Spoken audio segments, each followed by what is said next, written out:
So Herman Melville, he is the writer of the novel we are going to read, and the novel's name is Moby-Dick. He is a poet and author. At the first time, Herman Melville started writing novel, but he was failed successfully,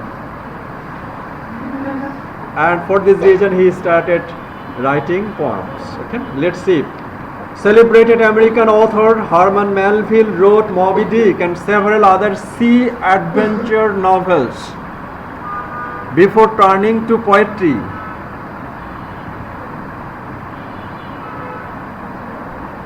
Later in his literary career, he is a celebrated American author. As we have learned that Latin American literature will be dealing with the literature of 23 countries. However, we will be dealing mostly the American literature. So our writer Herman Melville is a celebrated American author and poet. Okay, he has written several novels. At the same time, he has written several poems. Herman Melville was born in 1st August 1819 in New York.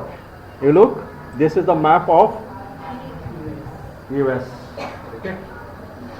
These are the states, all states, and that red pointed area is New York. Okay. And when America was discovered by Columbus, these states were dominated by the immigrants. That means England, France, Portuguese. The people came from the sea and they came in this area. So New York, he was born. Our writer Herman Melville was born in New York. This is also part of America, and their part was Alaska. That was purchased from Russia, and this part is Canada. Okay, so our writer was born in New York. His father's name was Alan Melville, and mother's name was Maria Gansvoort. Gansvoort. Some person pronounces Gansvoort.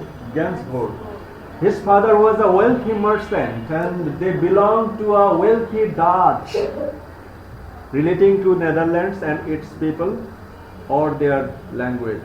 Dutch family, as I have said earlier, that means America was discovered by Columbus, the Italian navigator.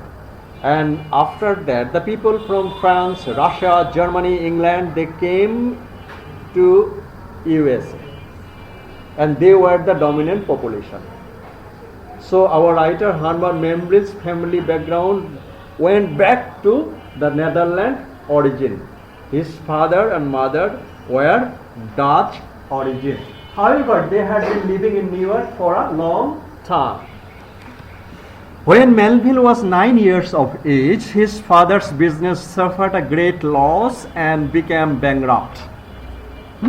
For this reason of which their family was bound to leave New York and came to Albany, where the Melville attended Albany Academy.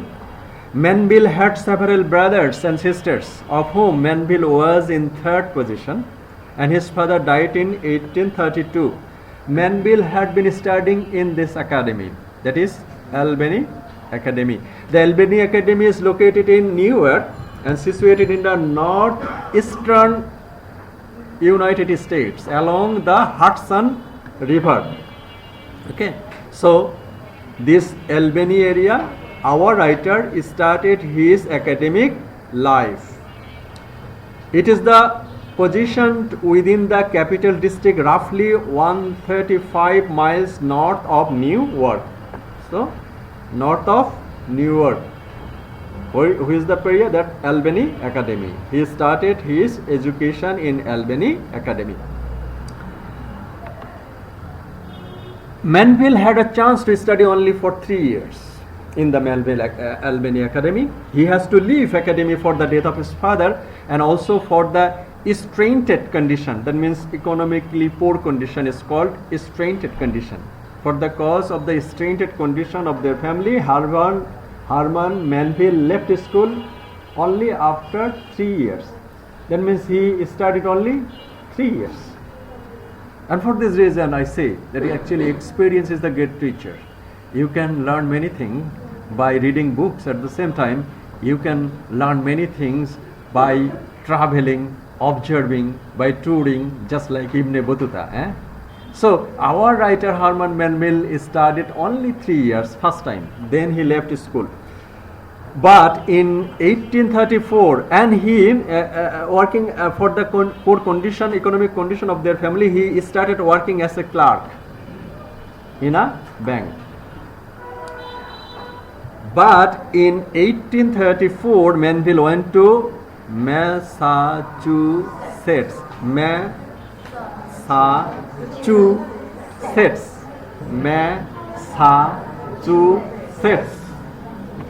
Massachusetts to work in his uncle's farm.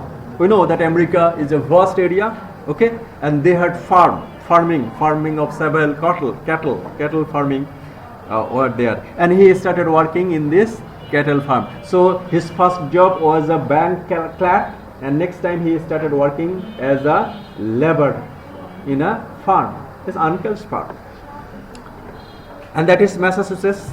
Massachusetts, officially the Commonwealth of Massachusetts, is the state in the New England region of the northeastern United States. It borders the Atlantic Ocean, Atlantic Ocean. And why? That means our writer's novel is relating to sea journey, sea adventure, journey and adventure. So Massachusetts is in the northern side of the Massachusetts is the Atlantic Ocean, and the Gulf of Maine to its east, Connecticut and Rhode Island to its south, New Hampshire and Vermont to the north, and Newark to the west. So Massachusetts is the 7th smallest state by land area, small, with the estimated population of 7.1 million at that time. Okay, so that at that time he started working. Our writer started working in the Massachusetts in a farm of his uncle's farm.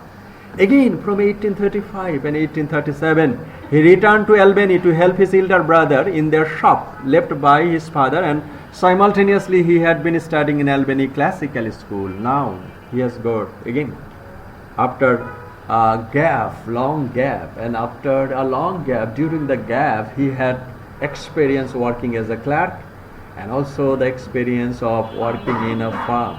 Okay, so he was enriched, and in 1835 and 1837 he started reading in the classical school. Classical, as you know, that means classical drama, classical drama and classical school. Naturally, classical school will be teaching the classical literature originated from Greek and Roman civilization, drama, poetry, this one. So classical literature he had been studying over there. When he was only 19 years of age, he got his job as a school teacher in Pittsfield. Most probably it